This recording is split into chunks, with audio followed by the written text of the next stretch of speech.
விவிலியம் அறிவோம். வணக்கம் அன்பர்களே. இன்று நாம் அறிய போகும் பகுதி ஓசேயா அதிகாரம் 6, இஸ்ரவேலரின் போலி மனமாற்றம். வாருங்கள், ஆண்டவரிடம் நாம் திரும்புவோம். நம்மை காயப்படுத்தியவர் அவரே நம்மை குணமாக்குவார்.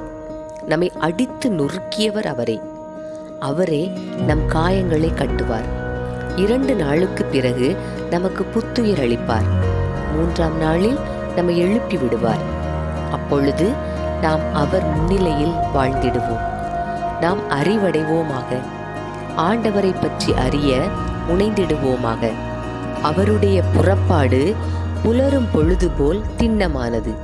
மழை போலவும் நிலத்தை நனைக்கும் இளவேநீர் கால மாரி போலவும் அவர் நம்மிடம் வருவார் என்கிறார்கள். எப்ராயிமே, உன்னை நான் என்ன செய்வேன்? யூதாவே, உன்னை நான் என்ன செய்வேன்? உங்கள் அன்பு காலை நேர மேகம் போலவும் கதிரவனை கண்ட பனி போலவும் மறைந்து போகிறதே. அதனால்தான் நான் இறைவாக்கினர் வழியாக அவர்களை வெட்டி வீழ்த்தினேன். என் வாய்மொழிகளால் அவர்களை கொன்றுவிட்டேன். எனது தண்டனை தீர்ப்பு ஒளி போல வெளிப்படுகின்றது. உண்மையாகவே நான் விரும்புவது பலியை அல்ல, இரக்கத்தையே விரும்புகின்றேன். எரிபலிகளை விட கடவுளை அறியும் அறிவையே நான் விரும்புகின்றேன். அவர்களோ ஆதாம் என்ற இடத்தில் உடன்படிக்கையை மீறினார்கள். அங்கே எனக்கு நம்பிக்கை துரோகம் செய்தார்கள்.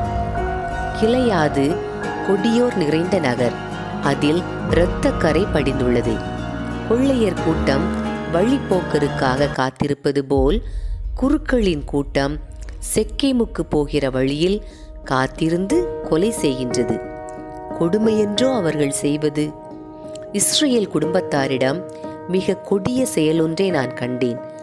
அங்கே எப்ராயிமின் வேசித்தனம் இருந்தது. இஸ்ரவேல் தீட்டுப்பட்டு இருந்தது. யூதாவே, உனக்கும் அறுவடை காலம் ஒன்று குறிக்கப்பட்டிருக்கின்றது. நான் என் மக்களை நன்னிலைக்கு திரும்ப கொணரும்போது. அன்பர்களே, இறைவார்த்தையோடு பயணித்தோம். இறைவனோடு நம் பயணத்தை தொடர்வோம்.